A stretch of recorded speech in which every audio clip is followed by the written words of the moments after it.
Hello everyone, इस video में हम gravitation class 9 science chapter 10 NCERT के सारे सॉल्व एग्जाम्पल सॉल्व करेंगे प्लस इंटेक्स भी सॉल्व करेंगे। तो चलिए शुरू करते हैं। एग्जाम्पल 10.1 में मास ऑफ अर्थ गिवन है, आपको मास ऑफ मून गिवन है और उनके बीच का डिस्टेंस गिवन है और आपको बताना है कि अर्थ जो है मून पे कितना फोर्स एक्सर्ट कर रहा है। मैं सपोज कर रहा हूँ कि ये अर्थ है और ये मून है, ठीक है। इनके बीच की डिस्टेंस है 3.84 इंटू 10⁵ किलोमीटर। हमें बताना है कि अर्थ जो है मून पे कितना फोर्स एक्सर्ट कर रहा है। मास ऑफ अर्थ हमें गिवन है 6 into 10⁻24 kg। Mass of moon given है 7.4 इंटू 10⁻22 kg और इनके बीच का डिस्टेंस जो है इसको मैं r मान लेता हूँ, वो है 3.84 इंटू 10⁵ किलोमीटर। डिस्टेंस की साइन मीटर होती है तो आपको उसको मीटर में कन्वर्ट करना पड़ेगा। तो किलोमीटर को मीटर में कन्वर्ट करने के लिए क्या करते हैं, 1000 से मल्टीप्लाई करते हैं। तो 1000 से मल्टीप्लाई कर दीजिए, मीन्स 10³ से मल्टीप्लाई करना पड़ेगा, मीटर हो जाएगा ये। तो 3.84 दोनों का बेस 7 है तो पावर ऐड हो जाएगा 10⁸ मीटर। अब हमें निकालना है कितना फोर्स लगा रहा है, मतलब ग्रेविटेशनल फोर्स निकालना है यहाँ पे। तो फोर्स क्या हो जाएगा, gravitational constant mass of earth into mass of moon upon उनके बीच के डिस्टेंस का स्क्वायर है। यही फोर्स लगाएगा अर्थ मून पे। जी की वैल्यू क्वेश्चन में मेंशन है हमें 6.7 इंटू 10⁻⁻11 लिख लीजिए। मास ऑफ अर्थ है 6 इंटू 10⁻24 और मास ऑफ मून है 7.4 इंटू 10⁻22 अपॉन आर है 3.84 इंटू 10⁸ तो इसका स्क्वायर हो जाएगा। देखिए, ऐसे क्वेश्चन में सिर्फ कैलकुलेशन करना होता है, ठीक है। बाकी तो ये फॉर्मूले पे बेस्ड क्वेश्चन है। तो जब भी इस तरह के क्वेश्चन एग्जाम में आए तो जितने बिना 10 के पावर वाले टर्म है उसको एक साथ कर दीजिए। मतलब 6.7, 6 और 7.4 को मैं एक साथ कर दे रहा हूँ और जो 10 के पावर वाले टर्म है उसको मैं एक साथ कर दूंगा। तो 10⁻⁻11, 10⁻24 और 22 लिख लीजिए। -11, 24, 22, 3.84 स्क्वायर है तो 3.84, 10⁸ इसका स्क्वायर है तो पावर का पावर क्या होता है, मल्टीप्लाई होता है, 10⁻16 हो जाएगा ये, ठीक है। 6.7, 6 और 7.4 को मल्टीप्लाई करेंगे तो ये आता है 297.48। इन दोनों को मल्टीप्लाई करेंगे तो अब देखिए यहाँ पे बेस सेम है तो पावर क्या होता है, ऐड होता है। 22 + 24 46, 46 - 11 35, तो 10⁻35 हो गया। इसको मैं ऊपर ले आता हूँ, ये 16 वाला है तो ये क्या हो जाएगा -16। 3.84 को 3.84 से मल्टीप्लाई करेंगे तो ये होता है 14.7456, ठीक है।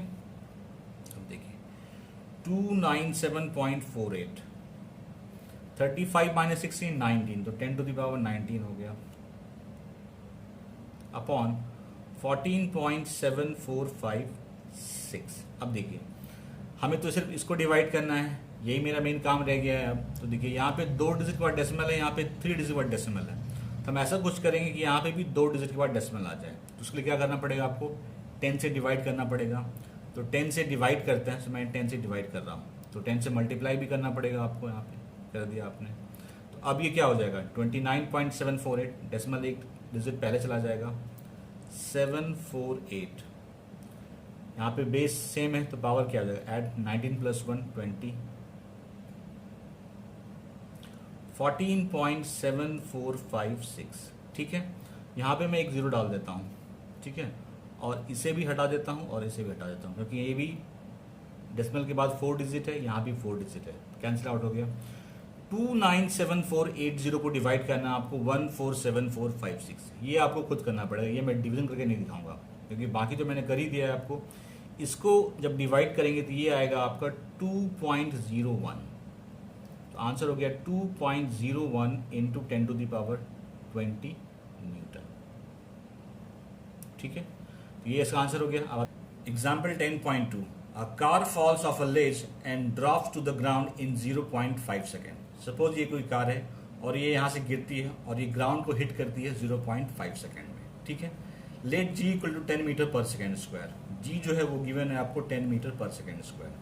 फर्स्ट निकालना है what is its speed on striking the ground. जब वो ग्राउंड पे गिरती है उसकी स्पीड क्या होगी। देखिए यहाँ से गिर रही है, फ्री फॉल हो रहा है, तो u इक्वल टू 0। क्वेश्चन में मेंशन है कि g जो है वो 10 मीटर पर सेकेंड स्क्वायर होगा, ये गिवन है हमें। ये प्लस होगा क्योंकि मोशन डाउनवर्ड हो रहा है। हमें क्या निकालना है, v। टाइम हमें गिवन है 0.5 सेकेंड, ठीक है। तो v निकल जाएगा u प्लस जी टी वाले फॉर्मूले से। u क्या है 0, g क्या है 10 और टाइम क्या है 0.5। तो v क्या हो जाएगा 10 इंटू 0.5 मतलब 5 metre per second. Second part कहता है what is it's average speed during the 0.5 second. 0.5 second में इसकी एवरेज स्पीड क्या होगी इस ड्यूरेशन में। तो देखिए जब एक्सेलरेशन कांस्टेंट होता है तो एवरेज स्पीड होता है u प्लस वी अपॉन 2। किसी भी केस में अगर एक्सेलरेशन कांस्टेंट है, यहाँ पे एक्सेलरेशन कांस्टेंट है, वो क्या है 9.8 मीटर पर सेकेंड स्क्वायर। तो इस केस में एवरेज स्पीड जो होगा वो हो जाएगा u प्लस वी अपॉन 2। मैं बार बार दोहरा रहा हूँ, जब एक्सेलरेशन कांस्टेंट होगा तो एवरेज स्पीड होगा u प्लस वी अपॉन 2, ठीक है।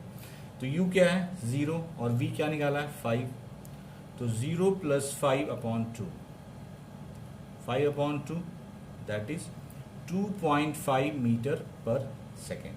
Third, how high is the less from the ground. हमें ये निकालना है कितना हाइट, ठीक है। u 0 है, टाइम 0.5 सेकेंड लगा है नीचे आने में से, z 10 meter per second square है। हमें क्या निकालना है h। तो कौन सा फॉर्मूला यूज करेंगे यहाँ पे, ut plus half G T square. u तो 0 है, g 10 है और टाइम 0.5 है। ये जो पूरा पोर्शन 0 हो गया, यहाँ क्या बचा, ये 2 से कैंसिल हो गया 5 टाइम्स में, तो 5 इंटू 0.5 इंटू 0.5, ये टोटल होगा 125। ये डेसिमल है 2, 1.25 मीटर। एच जो होगा वो होगा 1.25 मीटर। एग्जाम्पल 10.3 में किसी ऑब्जेक्ट को ऊपर की ओर फेंका जाता है जो कि 10 मीटर की हाइट तक पहुंचता है, मतलब मैक्सिमम हाइट 10 मीटर है उसकी। फर्स्ट पार्ट में कैलकुलेट करना है किस वेलोसिटी से उस ऑब्जेक्ट को ऊपर की ओर फेंका गया। सेकंड निकालना है जो हाईएस्ट पॉइंट है उसको पहुंचने में टाइम कितना लगा है। सपोज ये अर्थ सरफेस है, आपने यहाँ से किसी ऑब्जेक्ट को ऊपर की ओर फेंका और वो मैक्सिमम हाइट 10 मीटर पहुंच रहा है, ठीक है। फर्स्ट निकालना है कि वो किस वेलोसिटी से ऊपर की ओर फेंका गया। हमें गिवन क्या है, अगर नीचे से ऊपर की ओर फेंक रहे हैं और ये मैक्सिमम हाइट पे पहुंचता है तो यहाँ पे फाइनल वेलोसिटी क्या होगी 0, बता चुका मैं आपको, ठीक है। जी इस केस में होगा -9.8 मीटर पर सेकेंड स्क्वायर। क्यों, क्योंकि मोशन अपवर्ड हो रहा है। हाइट हमें गिवन है 10 मीटर, ठीक है। हमें क्या निकालना है, इनिशियल वेलोसिटी जिससे फेंका गया, मतलब u कैलकुलेट करना है। तो हम लगाएंगे v square equal to u square plus 2gh, ठीक है। v 0 है, u हमें कैलकुलेट करना है, g -9.8 है और हाइट 10 है। तो 0 equals to u square minus plus minus minus हो गया, 9.8 इंटू 2 होगा 19.6 इंटू 10, उसको उधर भेज दीजिए आप। तो u square equals to 19.6 into 10, तो ये क्या हो जाएगा 196। तो u इक्वल्स टू √196, इसका होता है 14, ये हो गया 14 मीटर पर सेकेंड। तो ऑब्जेक्ट को 14 मीटर पर सेकेंड से ऊपर की ओर फेंका गया। सेकेंड हमें निकालना है कि कितना टाइम लगा, ठीक है। t निकालना है हमें, v पता है हमें, g पता है हमें, u पता है, तो v equal to u plus g t use करके हम टाइम निकाल लेंगे, u प्लस जी टी। तो v है 0, u है 14, g है -9.8, टाइम कैलकुलेट करना है। 14 माइनस 9.8 इंटू टी, 9.8 टी को इधर भेज दीजिए आप, 14 टी इक्वल्स टू 14 अपॉन 9.8, ठीक है। तो इसको मैं 10 कर दे रहा हूँ और यहाँ से मैं डेसिमल हटा रहा हूँ। 14 इंटू 7 98 होता है। 10 को 7 से डिवाइड करेंगे तो ये आएगा 1.43। तो टाइम कितना लगा उसे पहुँचने में? 1.43 सेकेंड। एग्जाम्पल 10.4, इसमें मास ऑफ ऑब्जेक्ट गिवन है 10 kg। आपको बताना है इसका वेट क्या होगा अर्थ पे। मास इज 10 kg, वेट निकालना है। तो वेट का फॉर्मूला क्या होता है? Mass into acceleration due to gravity, g is 9.8 meter per second square, ऐसा होता है। तो मास 10 है और g 9.8 है, ठीक क्या हो जाएगा? 98 न्यूटन। एग्जाम्पल 10.5 में एक ऑब्जेक्ट है जिसकी वेट है 10 न्यूटन ऑन अर्थ सरफेस। इसी ऑब्जेक्ट को मून पे ले जाया गया तो उसकी वेट वहां क्या होगी ये बतानी है आपको। हम जानते हैं wait of object on moon जो होता है वो वेट ऑफ ऑब्जेक्ट ऑन अर्थ का 1/6 होता है। मतलब हम लिख सकते हैं WM equals to WE, weight of object on moon equals to weight of object on earth upon 6। ठीक है, weight of object on earth हमें गिवन है 10 न्यूटन, तो weight of object on moon क्या हो जाएगा? 10/6। 5 टाइम्स में आएगा ये 2 से, 3 टाइम्स में ये फिर करेंगे तो ये हो जाएगा 1.67 न्यूटन। तो उसी का जो जिसका वेट 10 न्यूटन है अर्थ सरफेस पे, मून पे उसका वेट हो जाएगा 1.67 न्यूटन। एग्जाम्पल 10.6 में a block of would is kept on A table top. एक वुडन ब्लॉक को टेबल टॉप पे रखा गया है, ठीक है, जिसकी मास है 5 kg, लेंथ है 40 सेंटीमीटर, ब्रेथ है 20 सेंटीमीटर और हाइट है 10 सेंटीमीटर। आपको प्रेशर कैलकुलेट करना है by wooden block on the table, मतलब वुडन ब्लॉक टेबल पे कितना प्रेशर डाल रहा है वो निकालना है आपको। उसके लिए 2 केस हैं। फर्स्ट केस है जब जो टेबल के कॉन्टैक्ट में एरिया है वो एरिया ये है 20 सेंटीमीटर इंटू 10 सेंटीमीटर, और दूसरा है 40 सेंटीमीटर बाय 20 सेंटीमीटर। तो देखिए हमें निकालना है प्रेशर। प्रेशर निकालने के लिए हमें क्या चाहिए? हमें चाहिए फोर्स और हमें चाहिए एरिया। तो एरिया तो हमें यहाँ से मिल जाएगा क्योंकि ये लेंथ है, ये ब्रेथ है, एरिया निकाल लेंगे। फोर्स निकालना है। अब देखिए अगर किसी ऑब्जेक्ट को आप टेबल पे रखते हैं, जैसे मैं एक एग्जांपल ले रहा हूँ, जैसे ये कोई ब्लॉक है, ठीक है, इस पर सिर्फ एक ही फोर्स लग रहा है नीचे की ओर, जो कि है उसका वेट, इसको कहते हैं mg। ठीक है, तो मास ऑफ ब्लॉक हमें गिवन है 5 kg, तो हम वेट निकाल लेते हैं, mg निकाल लेते हैं। g 9.8 होता है, ये क्या हो जाएगा? 49 न्यूटन। हमारा फोर्स निकल गया। अब हमें निकालना है एरिया। फर्स्ट केस में एरिया क्या होगा? 20 इंटू 10, क्योंकि ये लेंथ है, ये ब्रेथ है, इसको कहते हैं area of side. Area of side क्या हो जाएगा? 20 इंटू 10, 200 सेंटीमीटर स्क्वायर। ये सेंटीमीटर स्क्वायर में है, लेकिन एरिया हमें मीटर स्क्वायर में चाहिए, तो क्या करना पड़ेगा? सेंटीमीटर को मीटर में कन्वर्ट क्या करते हैं हम? 100 से डिवाइड करते हैं। यहाँ पे 2 सेंटीमीटर है, तो 100 इंटू 100, इतना क्या हो जाएगा? ये मीटर स्क्वायर। ये कैंसिल हो गया, ये यहाँ पे 2 0 है तो डेसिमल आ जाएगा। तो एरिया ऑफ साइड इस केस में हो गया 0.02 मीटर स्क्वायर। अब हमारे पास फोर्स भी है जो कि वेट है, और हमारे पास एरिया भी है, तो प्रेशर नहीं निकल जाएगा? निकल जाएगा। Pressure equals to force upon area. इस केस में फोर्स क्या है? W, तो 49 अपॉन 0.02, इसको मैं हटा करके यहाँ पे 100 कर दे रहा हूँ, अपॉन 2 से 50 टाइम्स में कैंसिल हो गया। ठीक है, 49 को 5 से मल्टीप्लाई करेंगे, हो जाएगा 245, तो प्रेशर हो जाएगा 2450। फोर्स की यूनिट क्या होती है? न्यूटन, और एरिया की क्या होती है? मीटर स्क्वायर, तो मीटर स्क्वायर। ये हो गया आपका ए पार्ट। अब आते हैं बी पार्ट में। इसमें डायमेंशन ये है, तो एरिया निकाल लेंगे। 40 into 20, that is 800 centimeter square. Meter square में कन्वर्ट करना है, तो क्या करेंगे? इसको 100 इंटू 100 से डिवाइड करेंगे हम। ये मीटर स्क्वायर हो गया, ये कैंसिल। ये क्या हो जाएगा? 0.08, तो 0.08 मीटर स्क्वायर। फोर्स तो सेम ही लगेगा, वेट उसका जो कि है 49 न्यूटन। इस केस में प्रेशर क्या होगा?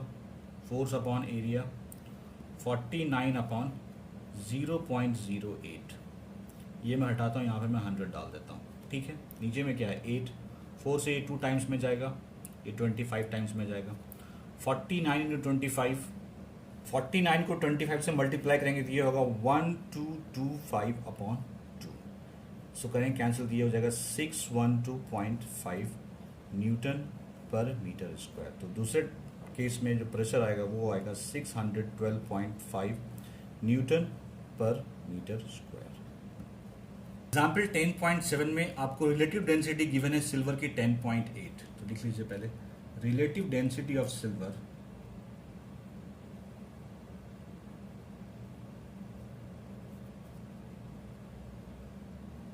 is equal to 10.8.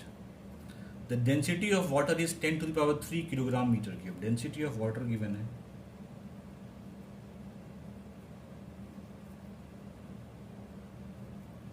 10 to the power 3 kilogram per meter cube. What is the density of silver in SI unit? हमें निकालनी है density of silver. Relative density given है silver की, हमें निकालनी है density of silver. Relative density किसी भी सब्सटेंस की निकालनी होती है, जैसे अगर ये रिलेटिव डेंसिटी ऑफ सिल्वर है, उसका फॉर्मूला होगा density of silver upon density of water. लिख दे रहा हूं यहाँ पे, रिलेटिव डेंसिटी ऑफ सिल्वर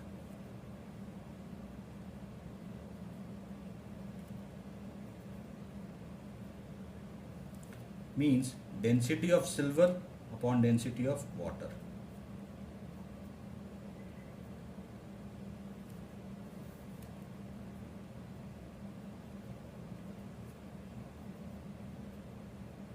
ठीक है, ये हमें गिवन है 10.8, तो लिख लीजिए 10.8।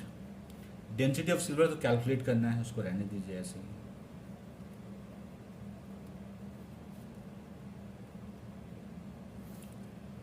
अपॉन है डेंसिटी ऑफ वाटर, जो वो भी गिवन है हमें 10 to the power 3। तो डेंसिटी ऑफ सिल्वर